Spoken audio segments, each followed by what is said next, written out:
are three incidences of resurrection in the ministry of Jesus. Number one was Jairus' daughter. You find that for reference in Matthew chapter 9 from verse 18 to 26. Matthew 9, 18 to 26.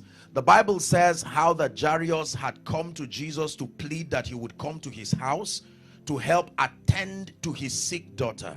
Pay attention now. The Bible says while Jesus was on his way going, he encountered another woman who called for his attention. We call her the woman with the issue of blood. And spending some time to deal with her issue, successfully he was able to heal that woman.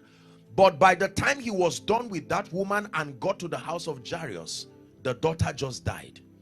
That was a situation that just happened.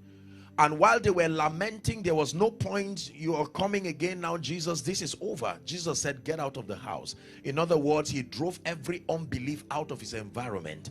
And then he looked at the little girl and said, Talitha Kumi, little girl, I say unto you, arise. The second incidence of resurrection is found in Luke chapter 7 from verse 11 to 16. The story of the widow at Nain. Now this story is very, very interesting because this was a woman who was losing all the men in her life. She had lost her husband to be a widow, and her only son had just died. The Bible says they were taking him out of the city gate. Now in those days, if they took a dead body out of the city gate, that was the end of it. Just at the edge of the city gate, here comes Jesus.